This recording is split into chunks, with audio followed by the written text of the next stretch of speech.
You've got shit. I've got shit. We've all got shit.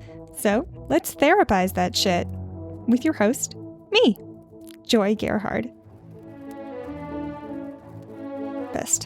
I cannot and do not diagnose anyone or prescribe anything.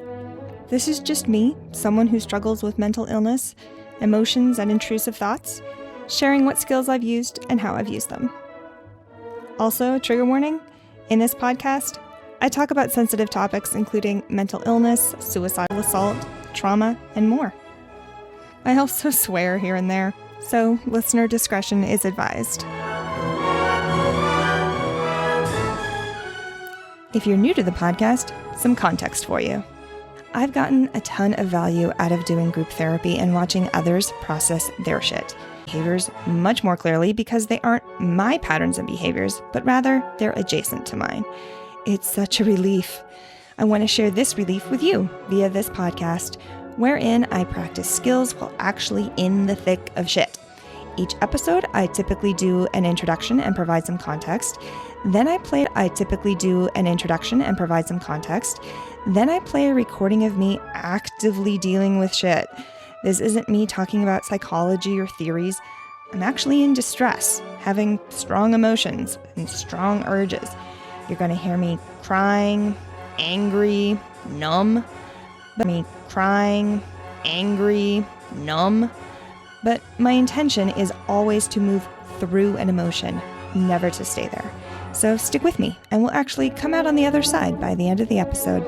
Alrighty, let's hop to it. Welcome. We are doing something, always doing something a little bit different today. I think it's actually more normal that I do something different. So in that case, I'm not doing anything different by doing something totally different. But what I'm doing today is to DBT. I just finished a partial hospitalization program for DBT, and now I'm in an intensive outpatient program for it. And in both cases, I was the person with the most experience in DBT because I've gone through the book. Like fellow classmates would express confusion. And when I would kind of do an overview of something, they're like, we really wish that this was part of like the intake process that we go through, like that all of this would be explained. So I thought, why not record an episode and explain it all? So here we are, an insider's guide to DBT. In addition to my own personal experience, I'm going to be using a couple other references or resources rather. There's a New York Times article titled "Expert on Mental Illness Reveals Her Own Fight." It's written by Benedict Carey, and it is Mental Illness Reveals Her Own Fight. It's written by Benedict Carey, and it is an interview with Marsha Linehan, who is the founder or creator of DBT. I am also using the Wikipedia article on Marsha Linehan, the Wikipedia article on DBT, the Wikipedia article on CBT, and referencing the Wikipedia article on CBT, and referencing Marsha Linehan's autobiography entitled "Building a Life Worth Living, a Memoir." And I've linked all of those in the description. So let's dive in, shall we? What is DBT? Well, to start with, it stands for Dialectic Behavioral Therapy. And dialectic thinking is basically a way of thinking that synthesizes two opposing standpoints or perspectives.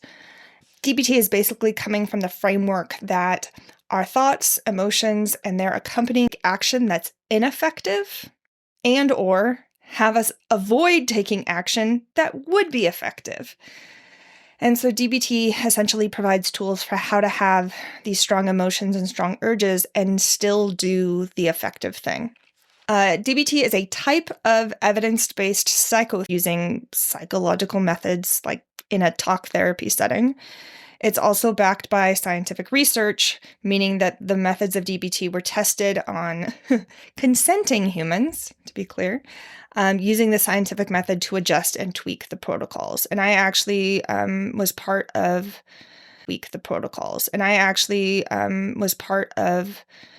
the study for kind of a sub-protocol, which I'll get into in a minute. Where was I? Yes. DBT is a subtype of cognitive behavioral therapy. That's the umbrella, cognitive behavioral therapy. CBT therapy. That's the umbrella, cognitive behavioral therapy. CBT. And per my favorite Wikipedia, CBT focuses on challenging unhelpful and irrational negative thoughts and beliefs and replacing them with more rational, positive self-talk.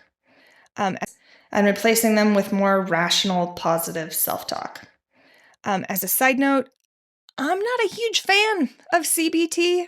It's a big focus on recognizing your cognitive distortions and kind of interrogating your thoughts, like checking the facts, asking where thoughts come from, blah, blah, blah. Supposed to be overly self-aware. And in my own experience, CBT reinforces that for me in a lot of ways. I know where my thoughts come from, and knowing that doesn't actually help me change my behavior, which is where DBT is so helpful for me. Try saying that again. There are several therapies that fall under the umbrella of CBT, including, and get ready for some alphabet soup here, CBT-SP, which is specific for suicide prevention, ACT, which is acceptance and commitment therapy, which focuses on acceptance, REBT, which is relational emotive behavioral therapy, and MBCT, which is mindfulness-based cognitive therapy, and you'll never guess what that one is based on. And then, of course, also DBT.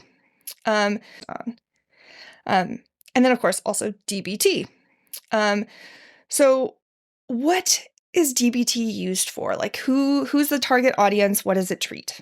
It was developed to help with suicidal ideation. And it also helps with mood disorders. Including borderline personality disorder, bipolar disorder, substance abuse, eating disorders, depression, and PTSD. Now, I appreciate... Wait, Joy. Think before you speak. Okay. So as a side note about like why I like DBT so much and why I reference it so much in this podcast.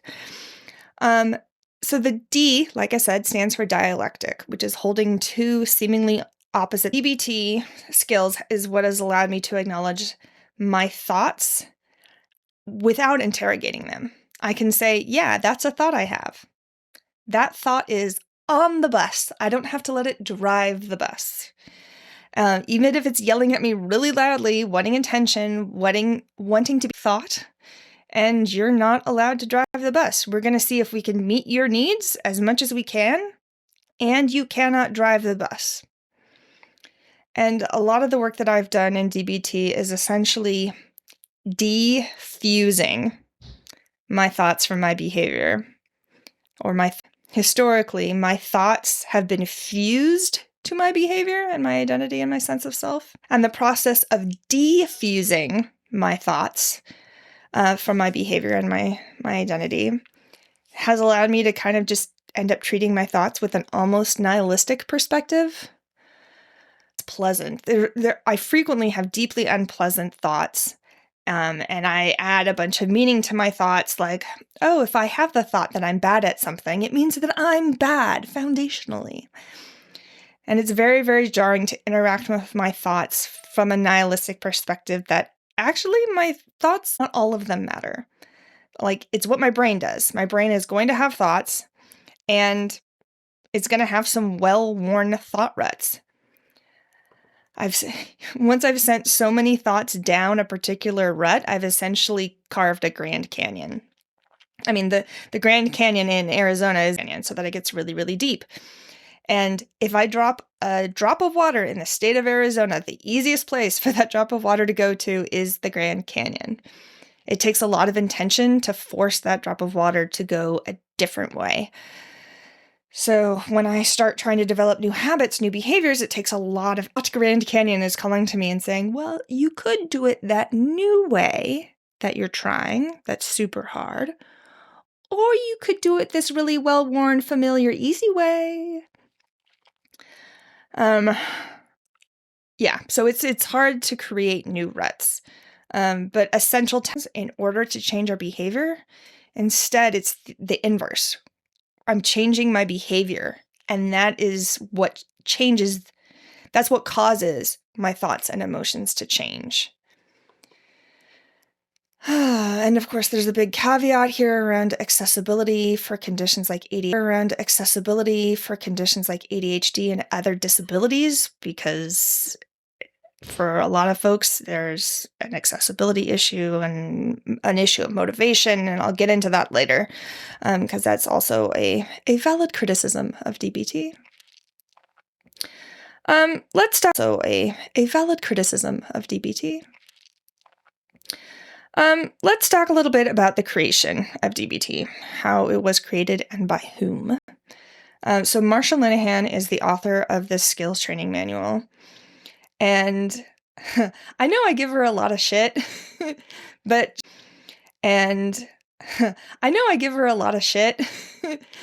she did actually create something fairly remarkable and totally helpful, and it's one of the reasons that I'm still alive today.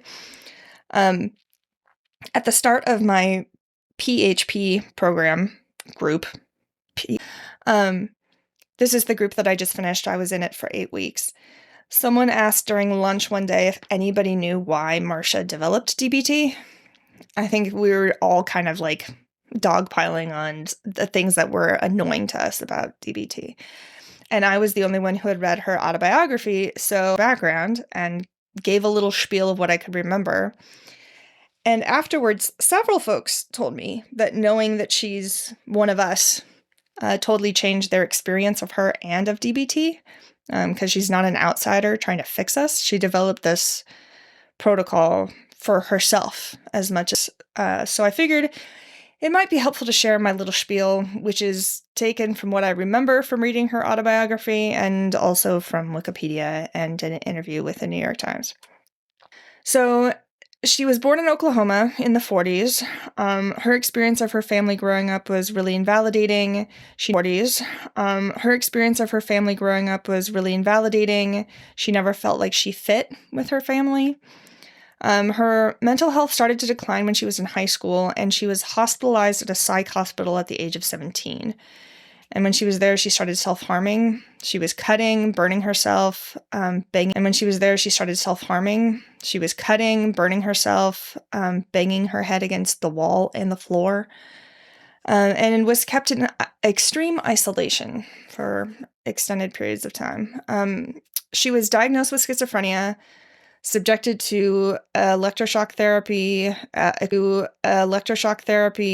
extreme cold therapy, and was dosed with Thorazine and Librium. And she also had really intense suicidal ideation and systems. She wasn't diagnosed with this at the time, but she believes her symptoms are consistent with borderline personality. The thing that stood out for me from her reading her autobiography is that the staff at the hospital labeled her basically a hopeless case, one of their most disturbed patients. And later she said, "I was in hell, and I made a vow that when I got out, I'm going to clear."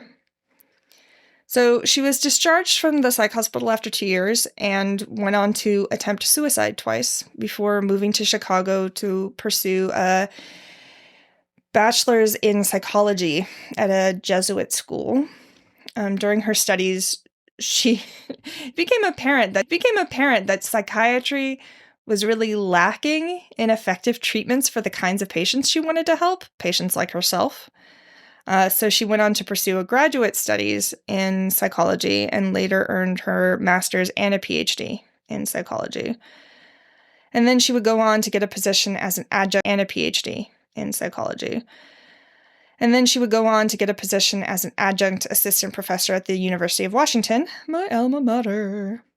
And that's where she began researching suicidal behavior. She was focusing the treatment on acceptance and distress tolerance, and that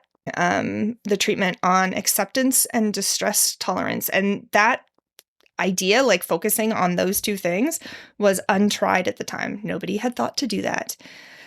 She'd also spent significant time at a Buddhist monastery and would later incorporate a lot of Zen and Buddhist mindfulness practices into her research.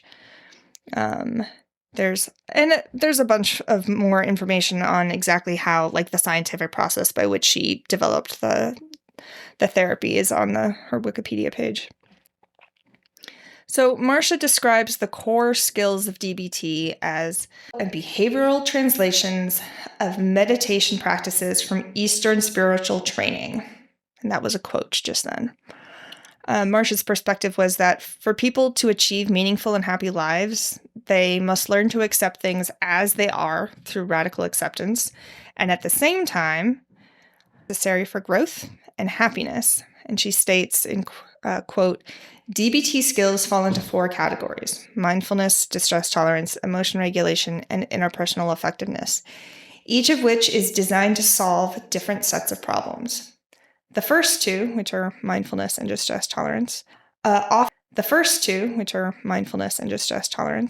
offer the path to acceptance of reality as it is, while the last two, taken together, and those are emotion regulation and interpersonal effectiveness, are change skills that help clients embrace the changes they need to make in their lives. Now,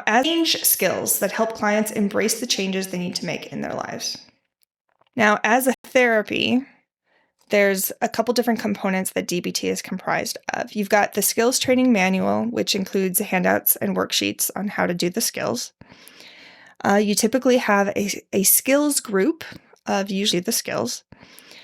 You typically have a skills group of usually like 8 to 12 participants that's led by an instructor. And then you also have individual DBT therapy, like with an individual therapist. So let's start with talking about the book. So I'll go through each module and kind of give an overview of what the main goal of that module is, and then some of the most frequently used skills from that module. So let's start with mindfulness. The goal of the mindfulness module is to reduce suffering, increase happiness, increase control, observe, describe, participate, non-judgment, one mindfulness, effectiveness, and loving kindness. The next module is interpersonal effectiveness, the goal of which is to be skillful in getting what you want or need from others, build relationships, and end dear man skill, which is asking for things from others or saying no. The give skill, which is validating others. And there's also the skill of validation, which also involves validating others and yourself. Recovering from invalidation, which is about self-respect. Dialectics and behavior change. Then we move on to the emotion regulation module, the goal of which is to understand and name your own emotions, decrease the frequency of unwanted emotions, decrease emotion vulnerability. And in this module, the main skills are ways to describe emotions, check the facts, opposite action, problem solving, reducing emotional vulnerability, and managing really difficult emotions. And then the last, distress tolerance, and that includes the stop skill, which you use to, you'll never guess, stop unwanted behavior, pros and cons, changing body chemistry, which is the tip skill, distracting, self-soothing, which is the tip skill, distracting, self-soothing, and improving the moment, radical acceptance, turning the mind, and willingness. Now, just to add an extra layer of complication, for the last 10 years,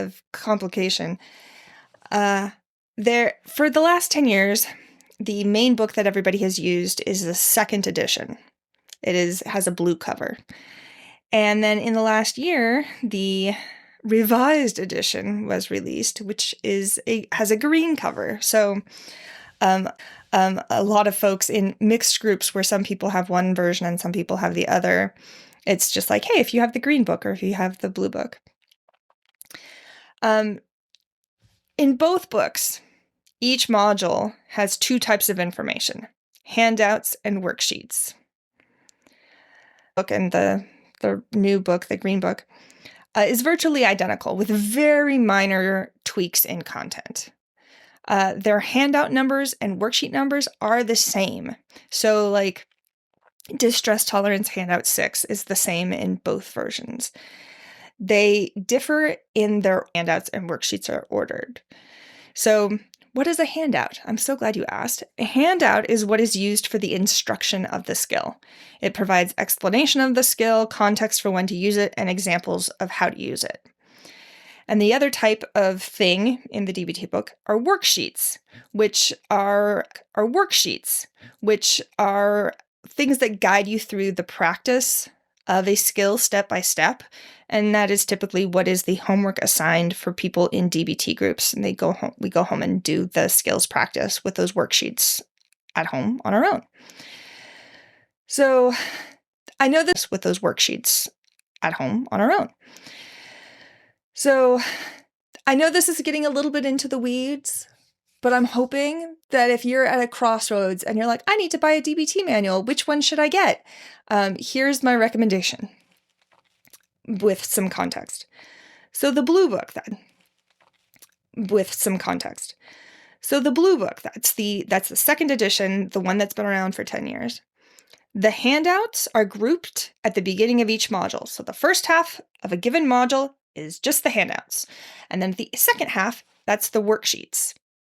So if you're on a given hand, then the second half, that's the worksheets. So if you're on a given handout, at the top of the handout, it'll say something like Emotion Regulation, Handout 6. And right under that, it has the page numbers for the accompanying worksheet. So you'll jump a bunch of pages toward the back of the book to find the worksheets.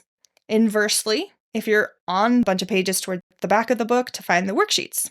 Inversely, if you're on the worksheet page, right underneath the header at the top of the page, under like Emotion Regulation, Worksheet 2, it'll say the corresponding handout and its page numbers. The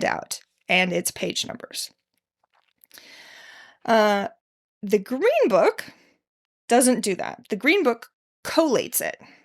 So the numbering of the handouts and the worksheets are the same between the blue book and the green book. But the green book has, so it's, again, more collated. You're on the handout page, you turn the page, there's the worksheet that goes with it. You would think that would make it easier to navigate. I have not found that to be the case because the publishers decided, and I think rightfully so, between the two books, which is why, like, on my podcast, I'll say I'm talking from, Interpersonal Effectiveness Handout 6. That will be the same handout in both the blue book and the green book.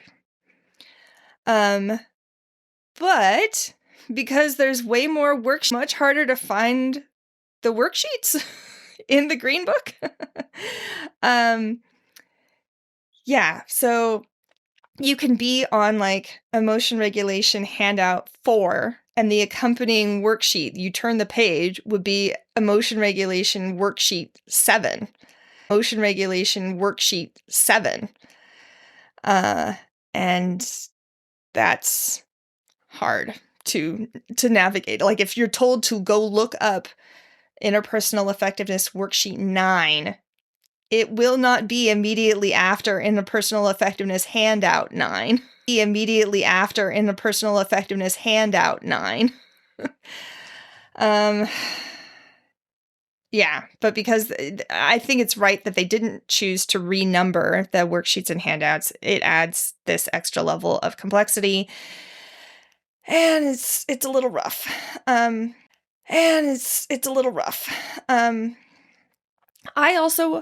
prefer the blue book.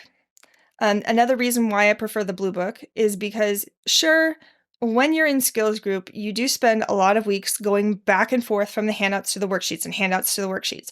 But once you're out of group and it's so much easier to have just all of the handouts grouped together.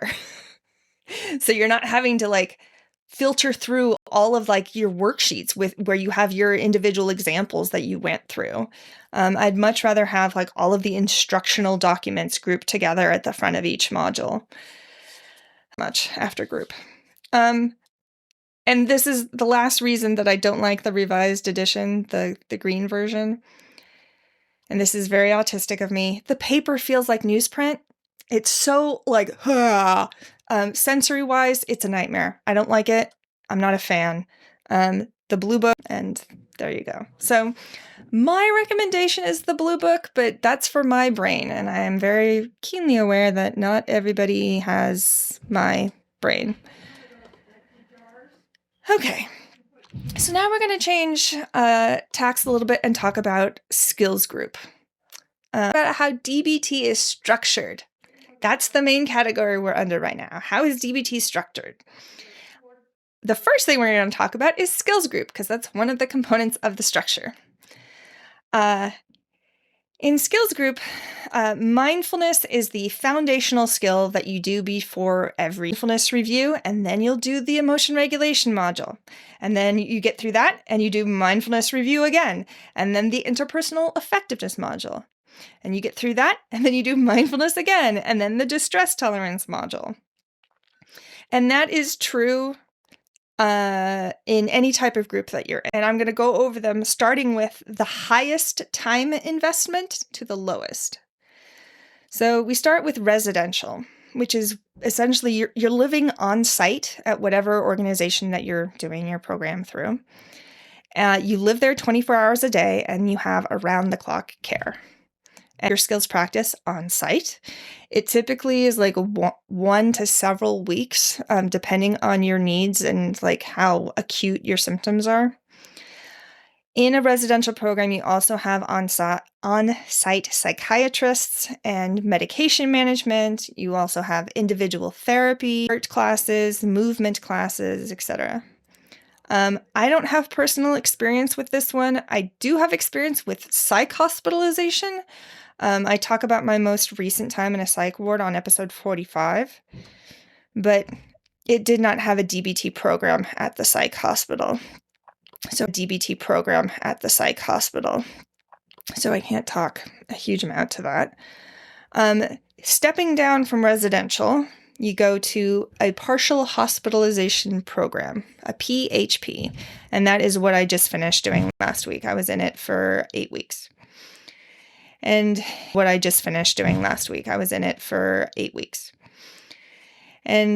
in that case, you're on site at the organization, wherever you're doing it, 8 hours a day, 5 days a week for 6 to 8 weeks. There are some programs that actually do 8 hours a day, 7 days a week.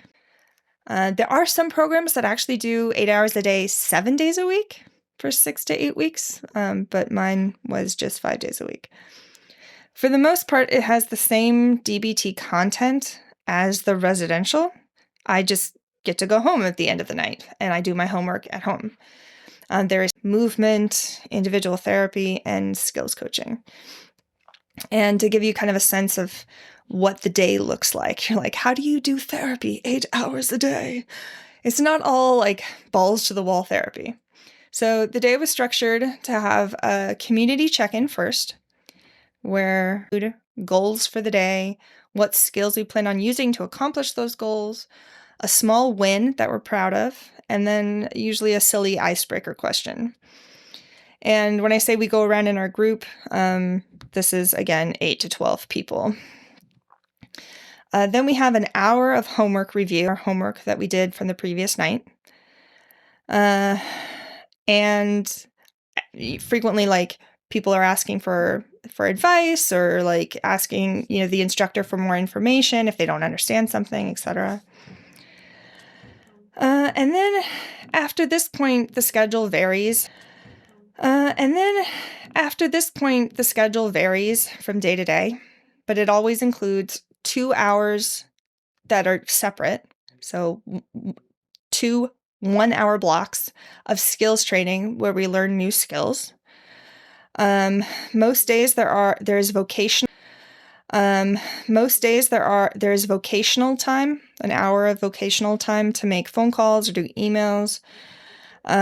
Once a week we had a process group, which is more like group therapy. We're like the people who've been there longer are kind of talking through like more serious issues that we all share.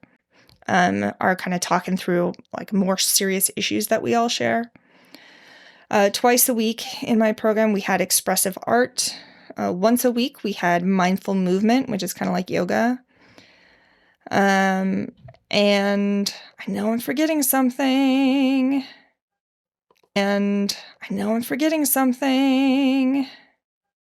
Oh, food and mood. That's what I keep forgetting.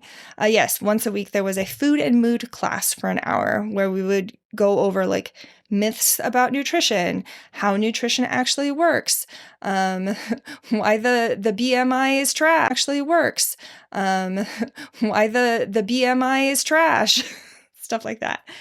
And of course, every day there's a snack break and lunch provided.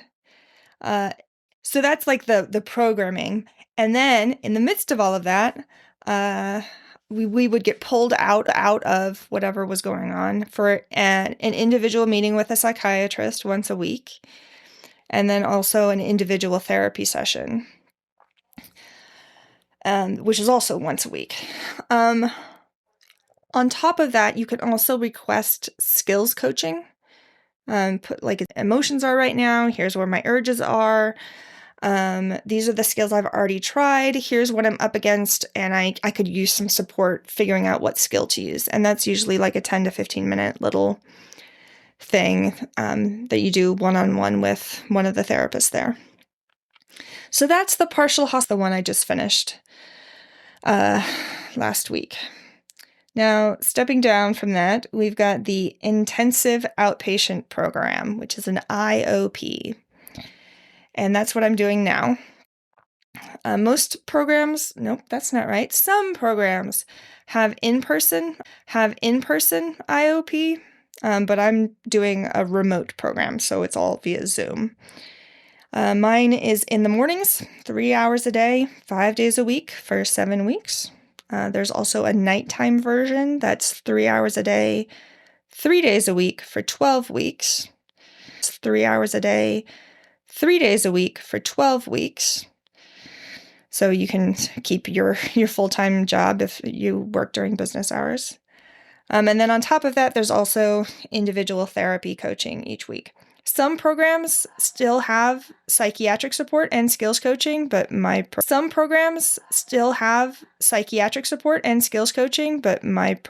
doesn't for IOP. And then stepping down from IOP, you get your last step, which is the outpatient group, which is just skills group. Like it's the skills instruction part, all of the 3 programs I just mentioned. So it's just, homework review and skills instruction. And that meets once a week for 2.5 to 3 hours. And typically, if you're in an outpatient group, they want you to be in it for a year. I'm in the first 6 months, and then you do it again.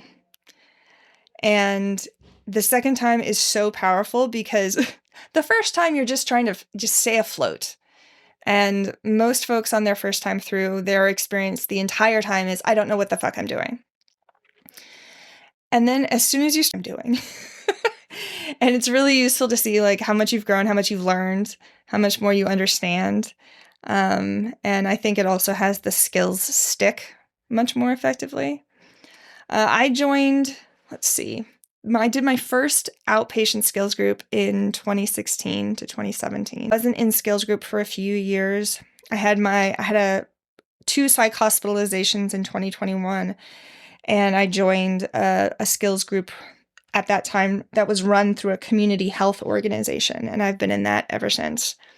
It's paid by my Medicaid, which is fucking fantastic. And I told the instructor me out, and she hasn't kicked me out yet, so it works out well.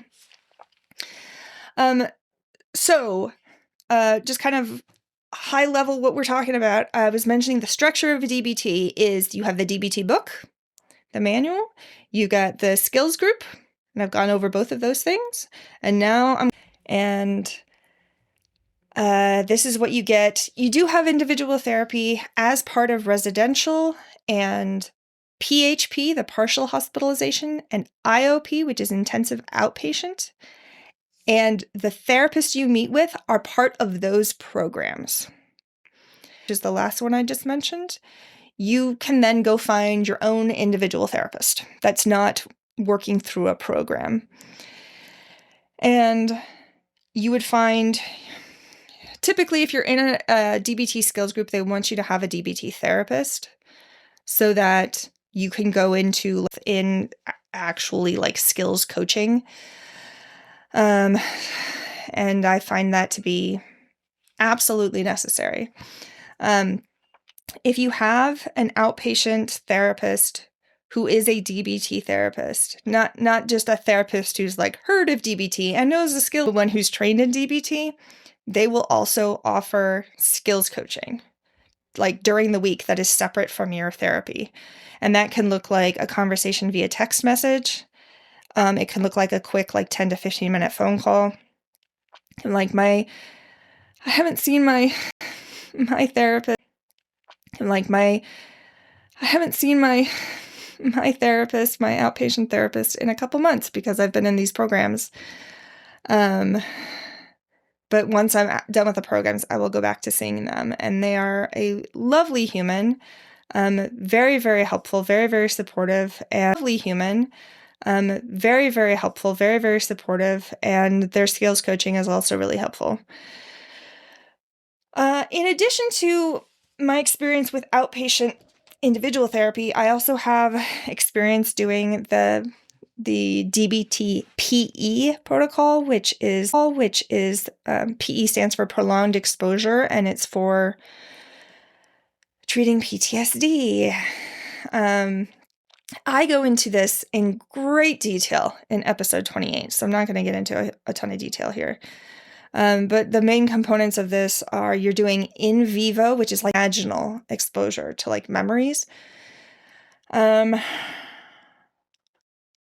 This protocol was developed by Melanie Harned. I've linked to her protocol in the description.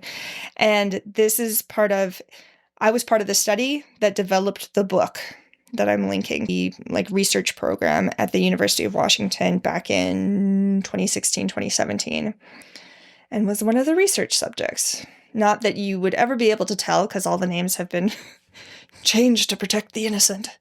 But yeah, it was a cool study, and the book didn't exist at the time, but the book exists. Cool study, and the book didn't exist at the time, but the book exists now, and it's very helpful. Okay, so that is DBT in a nutshell, or I don't know, it would be a really big nut. I don't know what the biggest nut is. A summary of DBT, as it were. So I'd like to talk a bit about what I like and what I dislike about it. And again, this is through my own lens. The things that I love, you might hate, and the things that I hate, you might love. So take it with a grain of salt. I hate, you might love. So take it with a grain of salt. I'll start with talking about the feature of rolling enrollment. Now, it's both a brilliant feature of DBT and incredibly annoying. So let's contrast it to if you're in college, you're majoring in biology, you start with taking biology 101 and then 102. And then the next year you take biology 201 and then biology 202. And in your third year you take biology 301 and 302.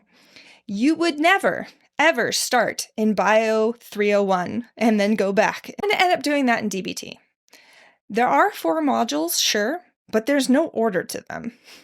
It's not one builds on the next. There's a lot of interconnecting stuff. So, as I mentioned earlier when I was going over what skills group is like, you do an overview of mindfulness at the beginning of every other program once. Looks like mindfulness, then emotion regulation, mindfulness, then distress tolerance, and then mindfulness, and then interpersonal effectiveness. In any group, which includes residential, PHP, IOP, or outpatient group, you get PHP, IOP, or outpatient group. You get dropped in at the beginning of wherever you get dropped in. Typically, it's like the beginning of a week. Like you start on a Monday, but I know folks who started like on a Wednesday.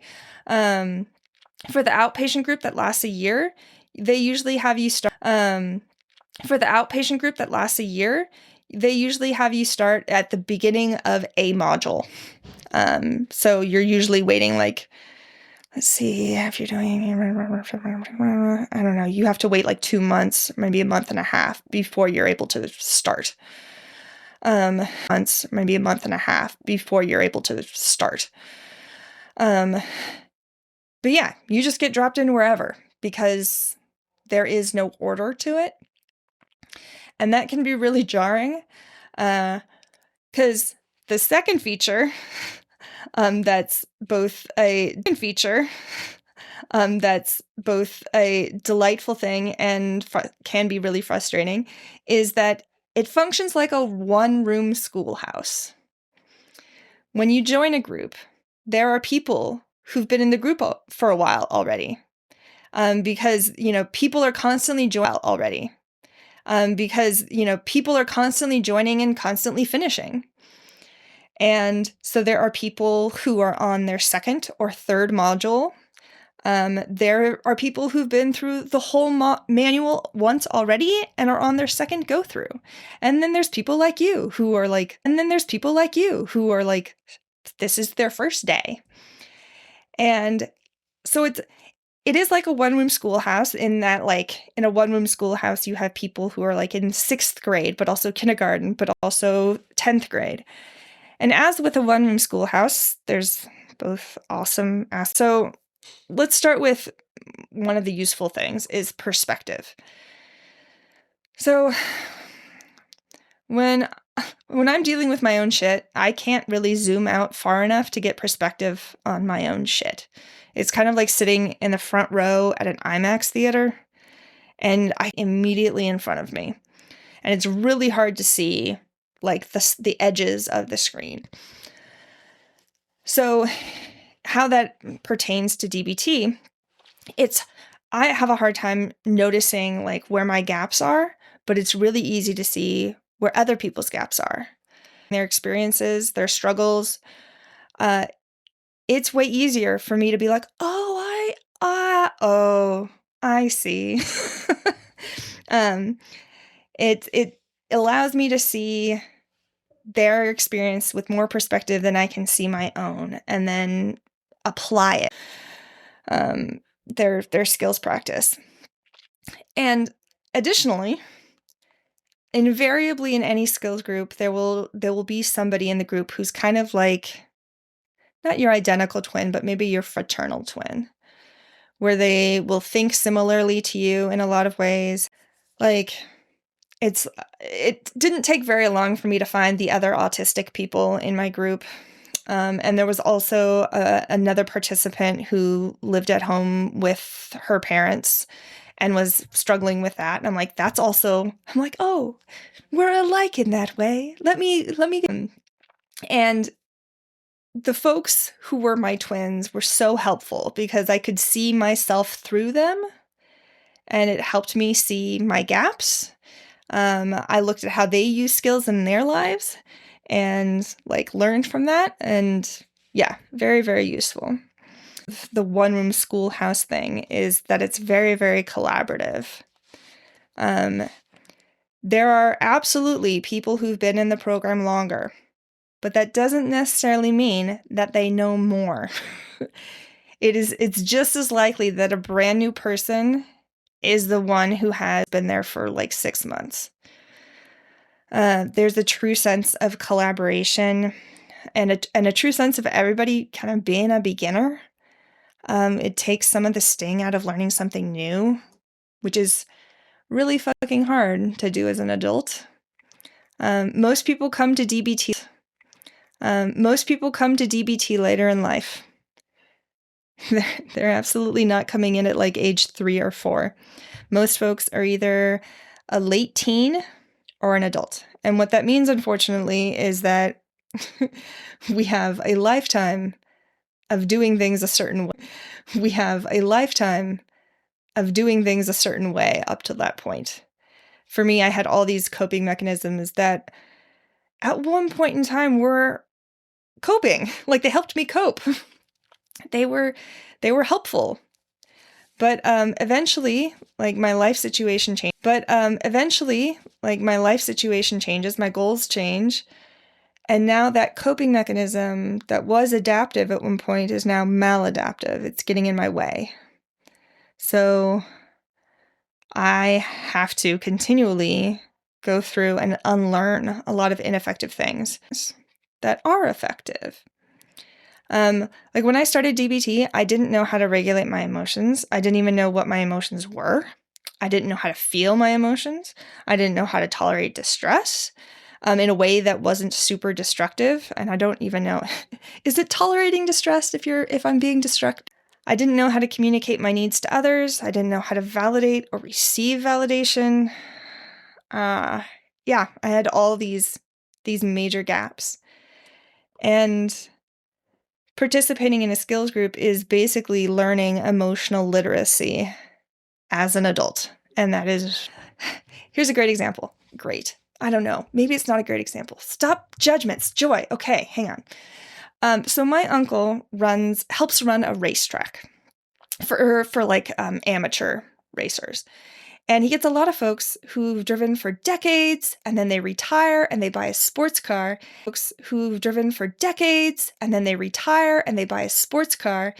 And they join the racetrack so they can learn to really drive their car and get the most out of it.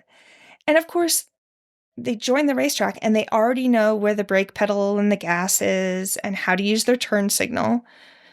But driving on a track is totally different. And of course, different cars handle completely differently from each other. So while there's some skills that translate, there's also a whole shit ton of things that, yeah, you would do that out in society. Out in society, but you don't do that here on this track. And it can be really daunting for folks to show up being like, I've been driving for 40 years. What more is there to know? And to suddenly realize, oh, there's a ton more to know.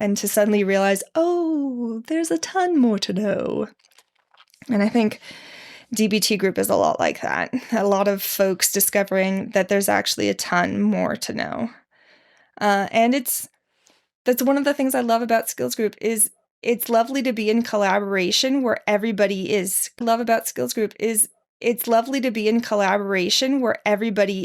confronting that. Everybody is in over their heads. Everybody's struggling. Everybody's there because they're drowning in their life. And of course, a lot of us have a lot of shame around that. Like, we're not adulting properly, which is why this collaborative vulnerability in group is so lovely. Pretty much everybody's like, oh yeah, me too. And the phrase me too functions as an antidote to shame, because shame cannot survive in daylight. If everybody is like, oh yeah, I totally have accepting of it and validating of it, it's a very potent antidote to shame. Okay, now some downsides of the one-room schoolhouse situation is similar to being on public transportation. Everybody's going faster, and some people want to go slower. For folks who function a little slower, being in a skills group means that you are constantly being made aware that you are the last one to figure shit out, and you're the last one to finish the homework. And it ends up ultimately being an exercise in self-compassion and not comparing yourself to others. And when I say you're constantly made aware of it, it's not because people are rubbing your nose in it. It's just you look around the room and, you think at least. You have the thought that everybody else is getting it and you are the last one.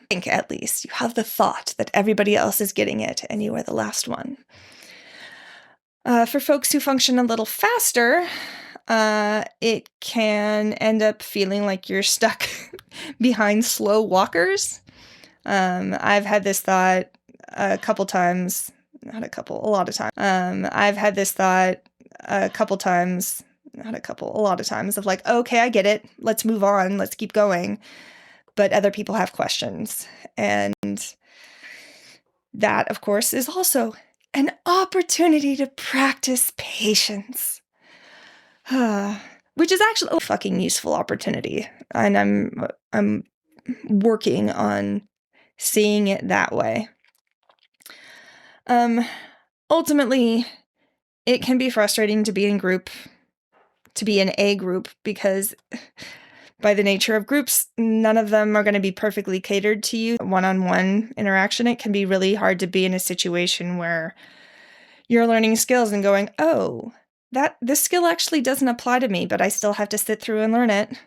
Or, oh, the way this is being taught doesn't really work for my brain, but you still have to sit through it. Like being on public transportation. Public transportation is about getting the majority of people as close to where the majority of people need to go. It is not an individual car, and there's great aspects of it and frustrating aspects of it. All right, let's move on now to advice for folks who are just starting. So, another lovely feature, because it's the rolling enrollment, every few days a new person joins. And we would typically go through and everybody introduce ourselves. And they join because they do orientation in the morning off on their own in the middle of something. And so during a break or at lunch, we would go around and introduce ourselves, name, pronouns, how long we've been in group, a silly icebreaker thing, and then what advice we would give. And so I have been kind of collecting different folks. And so I want to share some of that here. All right. So I think it's important to be aware that when you're starting, it is open, rolling enrollment. You're going into a group you feel like you're, the lollygagger who's trying to catch up. You won't know what everybody's talking about. People are going to be throwing out names of skills and acronyms, and you'll be like, I've never heard of this before. What are you talking about? And to this, I would say, that's fine and absolutely normal, and has gone through that. Now, in the last one I was in, the PHP program, the second piece also stands for program joy. That was not my first time. That was my 11th time going through the DBT book.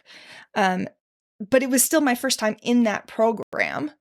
And I remember DBT back in 2016.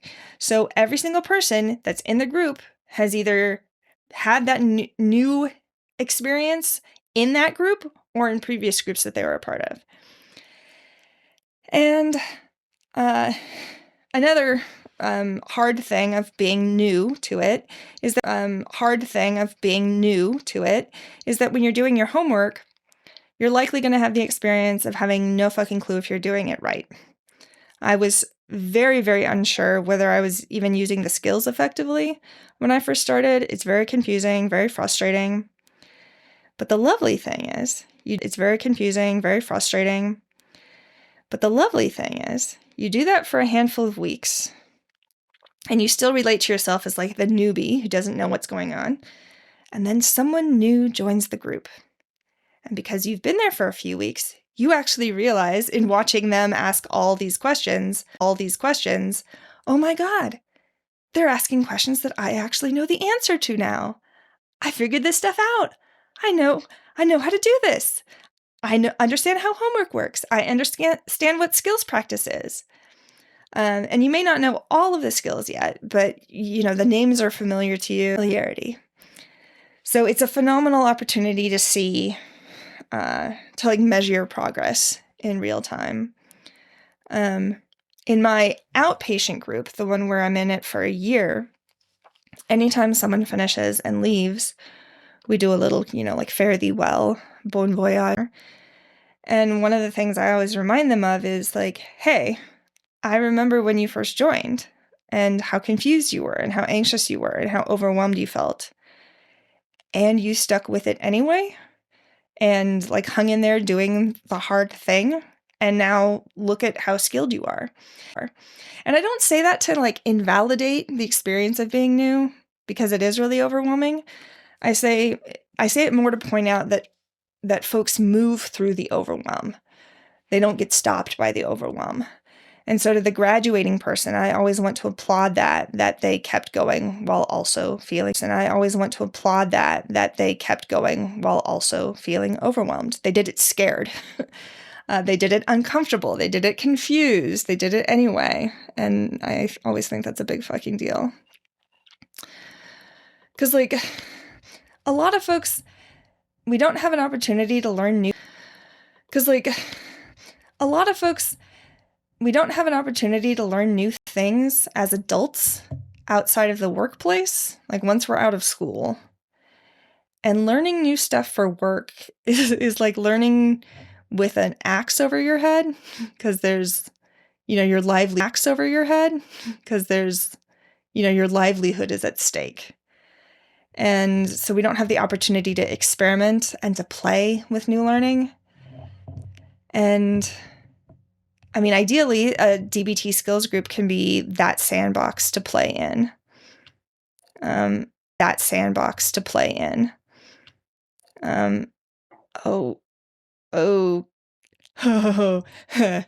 having a recovered memory.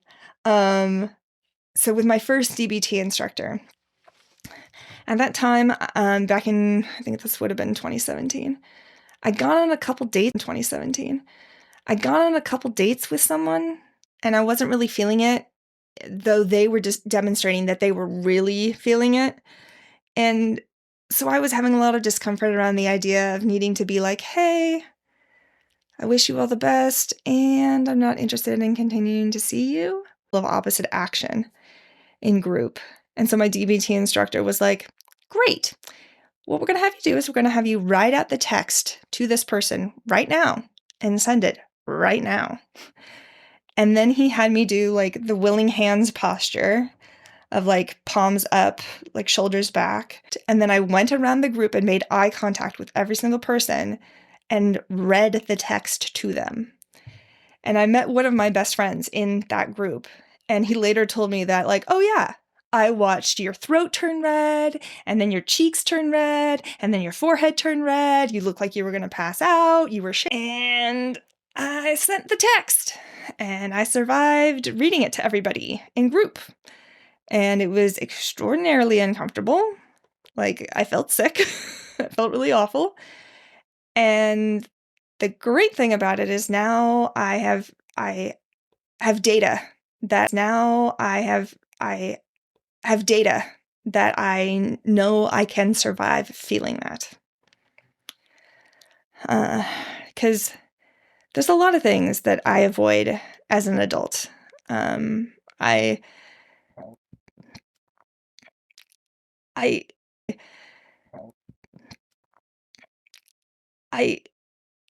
Yeah, I mean, just because we're allowed to. As adults, we can avoid things. We're not being forced to do shit.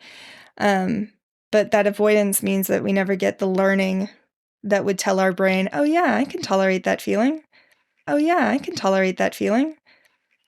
I can sit with that emotion. I can sit with it long enough to watch the wave pass. And then, oh yeah, it comes back like 2 hours later and the wave comes and goes again. Yeah, and that's important. Yeah, and that's important awareness that avoidance gets in the way of. So a lot of DBT is practicing writing out strong emotions and making your brain do the learning that I can feel this, it won't kill me, it won't destroy my life or other people. I can feel this, it won't kill me, it won't destroy my life or other people around me. Because like I grew up believing that emotions were damaging. And in DBT, I learned that no, they're not. My emotions can't actually hurt anyone else. But practicing mindfulness and emotion regulation and distress tolerance is about having what feels like an uncontrollable emotion and not destroying things. Like this really strong, almost uncontrollable anger that I need to do a bunch of push-ups. Maybe I need to hold my breath for as long as I can, but eventually, like, the anger does subside, and I can feel that anger and then watch the wave of emotion pass eventually. So there's a huge component of unlearning that happens in DBT. For a lot of us, doing DBT at all, like taking a class on emotions, is flying in the face of a lot of messaging that we get as kids. And messaging we get matter, like as an adult, you should know this already.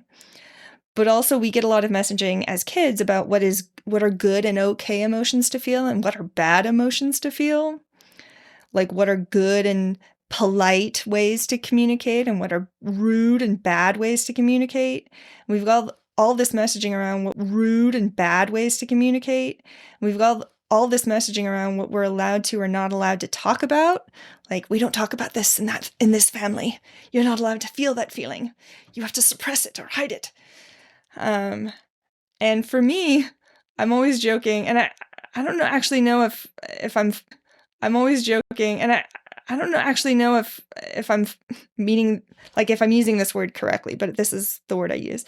That for me, therapy feels a lot like I'm brainwashing myself, which feels different from learning, because with learning, like, I can learn about the sun or about the ocean, brainwash myself into it. I'm acquiring facts about it. Whereas what I'm doing in therapy feels a lot like brainwashing, because I have these other beliefs that I firmly believe. Like, some part of me firmly believes it, and some part of me is like, yeah, no, but that's how I want to be. And I kind of have to hijack my behavior so that my beliefs can change. And it's frequently against my will, against the will of part of me. Part of me very much wants my life to change, my behavior to change, my beliefs to change.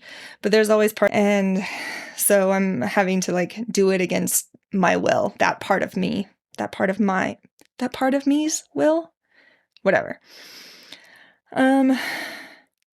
Yeah, because that part is like, I really don't want to learn this shit. I don't want to have to change the way I interact with other people. I don't want to regulate my emotions. I interact with other people. I don't want to regulate my emotions. I don't want to tolerate distress. I don't want to be in distress in the first place. And going and doing this work, doing it anyway, I know that it's the effective thing to do so that I can have the kind of relationships I want and work toward the kind of life that I want to have.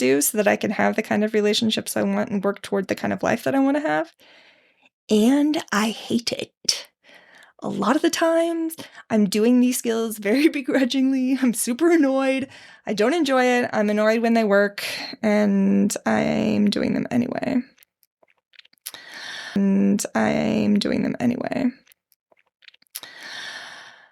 Another thing I would say to new folks who are just joining DBT groups, think of it as augmenting your toolkit. Because you're in a group where there's other people, you're going to be taught a lot of skills that are like other people. You're going to be taught a lot of skills that are likely way more than you'll actually end up using with any regularity. So think of DBT as adding distinct skills to your toolkit. Like in my actual, like my toolkit that I use to make shit, I have like my toolkit that I use to make shit. I have a crescent wrench, and I hardly ever use it. In fact, I've probably only used it once. But I still have it because in the instances where I need a crescent wrench, nothing else will do, really. Conversely, I use my measuring tape and my hammer all the fucking time. So I think of DBT skills in that framework. You're really going to be throwing a lot of shit at the wall to see what sticks. Don't discount shit on face value necessarily. Try it, and it's okay. Also, there may be some tweaking that could be done. to have it be more effective. But yeah, and also sometimes the thing that you think will work doesn't actually work, and you'll need to try something else, and it's useful to have multiple tools in that case. Kind of my last thing I would want to say to a new person is to set some expectations. Because, like, even while using skills, there are a lot of things in my life that still fucking suck. Skills suddenly made it so that I wasn't going through shit anymore. My sister reminded me of a thing that I said once, and I don't remember saying this, but she does. She said that I said, a lot of times being skillful doesn't actually make you feel better. It just makes sure this actually make you feel better. It just makes sure the situation doesn't get worse. And sometimes that's the best you can hope for. Now, of course, we are aiming for feeling better. And a significant purpose of a lot of these skills is to not further escalate. So let's look at an example that's totally hypothetical and has no real world application whatsoever. So if I'm flying somewhere and I have a connecting flight, and I'm sitting in the airport waiting and I find out that my flight is delayed. I can do all of the fucking radical acceptance or whatever I can do, and it's not going to make my flight depart any faster. I'm still going to have to wait at the airport for 6 hours. But what using skills does do is it keeps me from getting into a physical altercation with the person at the ticket counter and getting arrested for beating them up. What skills also help me with is, I'm not going to have a public meltdown that gets me put up on TikTok or Instagram and has my outbursts go viral. I might absolutely have the urge to destroy things and rip things apart and punch. And those are all urges that I have. And in the interest of not getting arrested for property damage or physical assault, I have to sit and tolerate my distress. Does tolerating my distress make my plane leave faster? No, it does not. Taking ineffective action on my emotion. It might make sure that I don't make the plane take longer even to depart. If I get into a physical altercation at the gate, that could further delay the flight. So let's not make it worse. Slower. Maybe at that point, I can then problem solve a little bit and be like, okay, well, since we're going to be here for the next 6 hours, I'm going to call the hotel at my destination and see if I can get a late check-in. I'm going to call my friend who's going to pick me up and tell them that I'm delayed. These are all things that I can problem solve around to help kind of manage my distress that I can't really think of, can't really problem solve if I'm punching the person at the ticket counter. So yes, so skills use doesn't necessarily make, in a lot of cases, it's just helping to not make things worse. So let's close here with kind of my last chunk of information, which are about the gaps and or problems with DBT. Again, from the perspective of me, this is what I have observed about DBT. And this is sitting as a white, straight passing human who is neurodivergent but not visibly disabled. There are certainly things that I have noticed directly that are problematic. And there's, I'm sure, a bunch beyond that I haven't noticed because of my positioning. So DBT isn't this like silver bullet or magically make my plane depart sooner by using skills. That's not what's going to happen. I fucking hate that that's not what's going to happen. In situations like that, I absolutely have the thought that that's the only thing that would make this better. The only thing that could fix this is my plane arriving right now. Like toddler thinking. I've seen toddlers express that thought that, like, I can't tolerate any more disappointment or any more discomfort. I can't tolerate someone telling me no. And for a lot of us, we were never taught as toddlers or at any other point in our life how to sit with disappointment or sit with strong emotions. And there's a lot of ways to learn that. DBT is just one of the ways. It's not going to be the silver bullet for everyone. It certainly was for my life. But even as the silver bullet, there's still a lot lacking about it, and I have a lot of criticism. Even as the silver bullet, there's still a lot lacking about it, and I have a lot of criticisms. And oh God, okay. I'm about to be dialectic about it, God damn it. There's a part of me, to clarify, it's not all of me, just a part of me, that actually thinks it's useful that DBT is imperfect, because it offers me an opportunity to practice accepting that things can be useful, while not being perfect. Because I really want solutions to be perfect and to not have any problematic part of them that I have to like discern. But any solution that I interact with for my life is going to involve other humans. And other humans are fallible. I am also fallible. Ergo facto, nope, that's not it. Ergo, it's ipso facto. Ergo,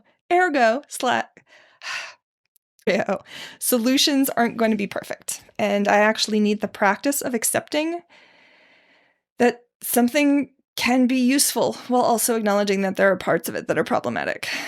I need practice acknowledging that there are parts that are helpful to me and unhelpful to me, and that there are parts that may be helpful to me but may harm others. Both of those things can be true at the same time. I would really love to sit down and give a page-by-page, line-by-line feedback about the manual, but even if I not work for anyone else, because I have, the brain that I do, and it's different from the brain that other people have. I come from the culture that I come from, and it's different from the cultures that other people come from. I have my own particular trauma history and life history, which is different from the trauma history and life history that other people have. So making it perfect for me doesn't mean that it's perfect for anyone else. And that's one of the things that I actually got to practice a lot in my PHP group.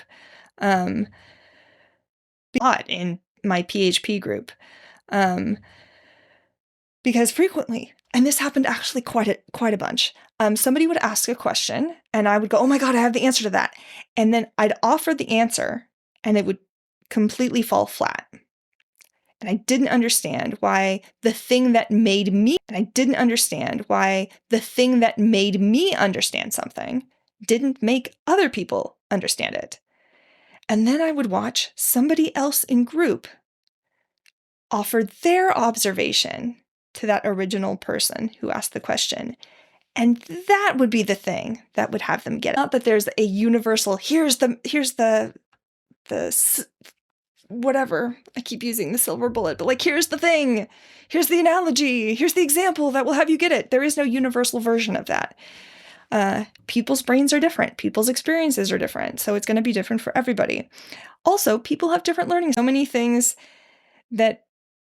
many areas where we as human beings can differ from each other. So there's not going to be a universal therapy resource. Some parts of it are going to work for some people. Parts of it are not going to work for some people. one of the main ways that therapy becomes problematic, in fact, is when all of the support systems and then trying to apply that to everyone else. And that's essentially what we've been doing with Western psychology, which was created by and for cishet, able-bodied white men, to the exclusion of trans, queer, racialized, disabled women and femme-presenting people. So, of course, a lot of Western psychology does not work for a lot of people. And it leaves a lot of people stranded. So, DBT is certainly going to also have gaps. One of the big gaps that it has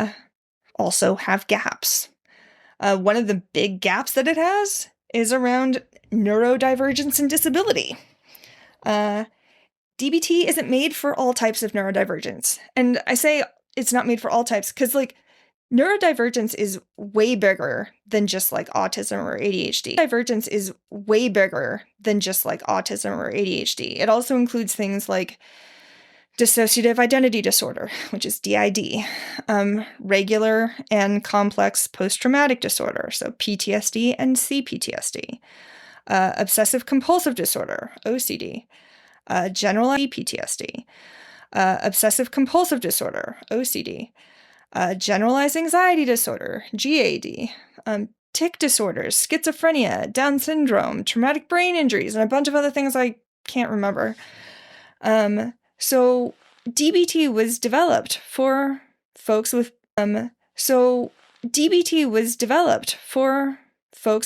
borderline personality disorder, and it doesn't necessarily accommodate a lot of other neurodivergences. From experience, I can say that there's a lot of things lacking around it. Know folks with ADHD who've gone through the program and say the same. Because the main goal of DBT is to have us be effective, even with strong emotions, it doesn't really know what to do when the issue isn't strong emotions, but is rather stuff like sensory issues. But I think it's important to recognize that it's not a one-size-fits-all treatment. And if you're in a DBT group, it's likely that you and your fellow participants and your instructor will have to like brainstorm and massage, tweaking skills, augmenting the skills, shaving off part of DBT is around accessibility. One of the big ones is, well, I guess this is two. There's the financial accessibility and also time. There's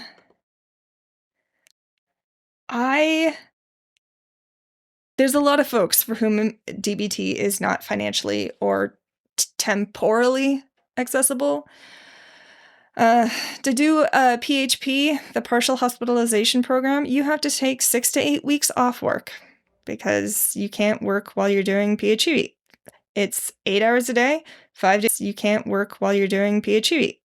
It's 8 hours a day, 5 days a week during work hours. If you have kids and don't have childcare, you're kind of fucked. If you are able to take the time off, is it paid time off? Now, for IOP or DBT outpatient groups, there are groups that are at night outside standard work hours, so you can work while doing group at that level, but it's still expensive. I mean, all of this is expensive. The program I just finished on my insurance, but if I were paying out of pocket, it would have been between $40,000 and $55,000. My first DBT group, the DBT outpatient group that I was in 2016, I did pay out of pocket for that. It was 2.5 hour sessions, $100. I'm sure it would be much more now. The last 4 years, the DBT group I'm doing via community health organization is covered by my Medicaid, which is fantastic, but it's during the day, and a lot of folks can't take the time off work to go do that. A lot of folks can't invest a year of their life in it. They don't have the support that they need to do either the skills group or like the skills practice during, homework outside of group time. So in that way, it's not accessible to a lot of people. which is partly why I do this podcast, is to try to take the skills and make it a little, which is partly why I do this podcast, is to try to take the skills and make it a little bit more accessible, in a way that's not just like, here's the manual, read it, but trying to replicate as a single human who sometimes has their sisters on. I'm trying to replicate the experience who sometimes has their sisters on. I'm trying to replicate the experience of being in group. It's imperfect, as am I. Another gap that DBT has is, I would say, cultural and geographic. I would say cultural and geographic. I don't know how many languages the DBT manual has been translated into. I don't know how accessible it is for folks who don't speak English. I know that it was created in Seattle because Marsha Linehan worked at the UW, DBT therapist per capita of any city in the world. So if you're in Seattle, you have your pick of people you could go see or groups you could be a part of. But if you're in like Kansas or Ireland or India, your access to DBT therapists and or DBT skills group is going to be very different. Of how like culturally affirming DBT is. It's made by a European American woman and was made for the most part, for Americans. And of course, like the United States is a very competitive, individualistic society. Somebody who's in like a more collective culture would be like. I don't know what the experience of someone who isn't American would be like. I do know that there are a lot of Zen Buddhist principles incorporated because Marsha spent a lot of time at a Buddhist monastery, but I can't assess at a Buddhist monastery, but I can't assess how faithful it is to the original tenets of Zen Buddhism because I don't have any experiences with that. Also, there's like some, just other just other identities that DBT doesn't necessarily know what to do with. I mentioned neurodivergence earlier, but I'm also queer and non-binary, and there are parts of it where I'm just like, oh, Marsha, come on. It's a tiny, tiny thing, but she will frequently say things like, talk to your friend and ask what he or she thinks about this. And I'm like, couldn't you just say what they think about it? Like, it's a collective noun. It works great for any, it's fine. It's fine. The person using it is a cis woman because it was made for folks with borderline personality disorder, and the majority of folks, at least in the United States, who get diagnosed with that are cis women. I will also say gap, like, it helps with very specific things. As I mentioned, like distress tolerance and emotion regulation, it was designed or built to address suicidal ideation. And so it kind of like, there are certain experiences that it is tailored to. And then there are other things that it does not quite know what to do with. So for me personally, I was struggling pretty hard before going into the PHP because there have been some pretty foundational beliefs and behaviors that weren't budging, even with skills use. Beliefs and behaviors that weren't budging, even with skills use. And I was starting to spiral pretty bad about it because it was really fucking frustrating. And I feel like I had addressed a lot of the low-hanging fruit, and what I was left with was the really intractable stuff. And of course, that led to me having an increased awareness that there are areas where DBT falls short. And that's why there's actually a couple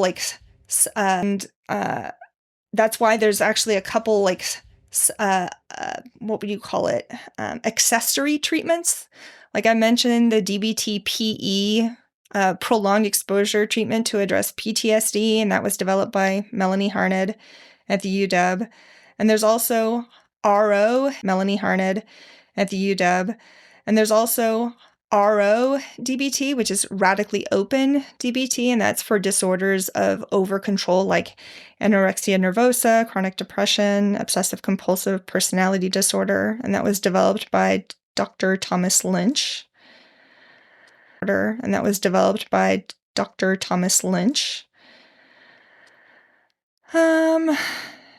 Yeah, so again, it's not a one-size-fits-all, and there may be the need to do some tweaking and massaging of things and incorporating other skills into your toolkit.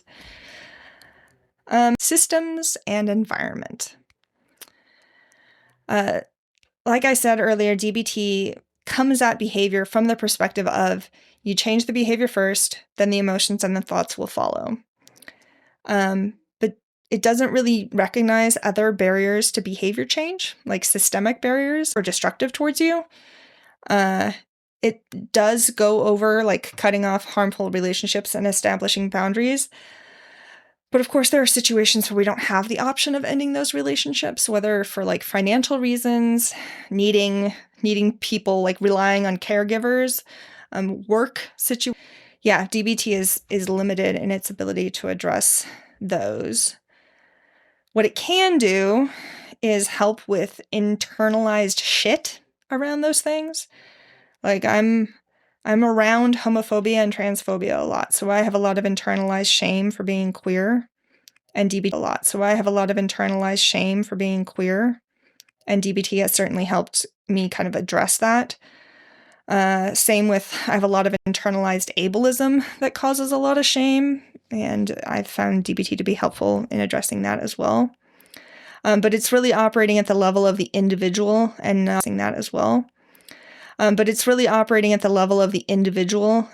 at the level of systems. So yeah, DBT does kind of get at these things tangentially, but it's not the main focus. It provides a framework, a way of engaging with emotion and distress that can be helpful. And there are limits to it. So those are kind of like, that's my overview, an insider's guide to DBT. And I want to kind of close this with just some reflections about a major shift in how I relate to DBT since I started back in 2016, which is over 9 years ago now. When I first encountered it, it felt like the Holy Grail. It felt like the Bible. And I'm ex-evangelical. I was raised evangelical, so I have the answer, the way, the truth, and the light. So I approach DBT with that same kind of mindset of like, oh my God, this is the answer to all my problems. And initially, it was. It still is an answer to a lot of my problems. It addressed, like I said, a lot of low-hanging fruit really effectively. And progressively higher-hanging fruit even. And now, 9 years later, I'm dealing with the things that are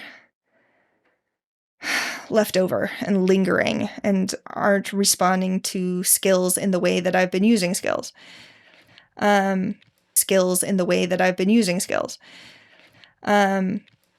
then 3 years ago, I was diagnosed with autism and had this existential crisis, which is part of the reason why I disappeared and didn't record any episodes for like 2 years. Because I was like, oh my God, this isn't made for autism. 2 years. Because I was like, oh my God, this isn't made for autism. And I had the tendency to throw the baby out with the bathwater, chuck it all. If any part of it is unhelpful, then all of it is unhelpful. And I think that has more to do with how I interacted with it initially as this kind of like this Bible, this Holy Grail. I think if instead I interacted with it as more of one of many tools available to me that I can add to my toolkit, if I'd had that mindset, I don't know that I would have had the same degree of existential for a second. It makes sense that I interacted with it as a Bible initially, because it really did provide so many fucking answers. A big one was that I had never had language for my emotions, and DBT gave me language for it at like age 34. A way to translate all of the things that I didn't have words for into words. And that was key to understanding so much of myself. And simultaneously, and it's a dialectic, the longer I stuck with it, the more gaps I found. And ultimately, for those gaps, I either need to change the way I use the skills or augment the skills, like remixing them, combining them, or bringing in skills from other types of therapy. I also think, and this is true of any modality of therapy, that the instructor and or the therapist that you're working with plays a huge part, because not all therapists are created equal. There are therapists who are just bad at being therapists. There are therapists who are just bad at being therapists. They're ineffective at best and harmful at worst. Then there's also like ineffective pairings or fits between a therapist and a patient, where a therapist might be like the perfect fit for someone else, but but not for you. And it doesn't necessarily mean anything wrong about the therapist or you, in the same way that, like, if you're trying on shoes and a shoe doesn't fit, it doesn't mean anything wrong about you or the shoe. It's just not a good fit.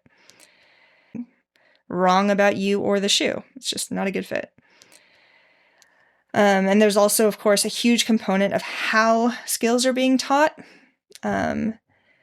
Is the instructor acknowledging that different students will have different needs and finding ways to accommodate that? And like, these are all variables to consider. And I, of course, like when I first started the partial hospitalization program, I had a bit of like main character energy where I'm like, well, this isn't tailored for me. And part of my practice of acceptance in that program was accepting that there were other people in the group, and not everyone was going to cater to my specific needs or preferences. So yes, where I've worked on, this can be incredibly useful while still being very flawed. Both of those things can be true simultaneously. And how better to honor the spirit of DBT than to hold that dialectic around dialectic behavioral therapy? That's all I got. I hope this has been useful. I have put the resources that I mentioned, the like Wikipedia articles and books and New York Times stuff, in the description. If you have any questions, I would love to answer them. I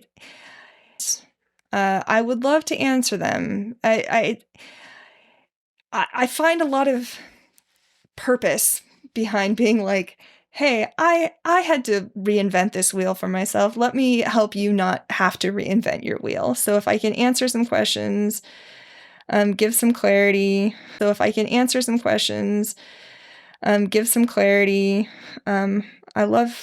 Clearly I love talking about this shit because I just talked by myself for an hour and a half. But yeah, that's all I got. And thank you all for listening. If you would like to submit in the description, and of course I want to thank my my 2 Patreon supporters, the OGs who've been with me since the beginning, my sisters Ruth and Anne, and the 2 of you are exuberant today, and I'm so brain dead now, so I'm just gonna go and end things the way I usually do, which is to end it super abrupt. This has been Let's Therapize That Shit with your host, me, Joy Gerhard. If you like what you heard, please rate, review, subscribe, and tell your Stolari, and released on LP by Richmond High Fidelity London Records in 1952.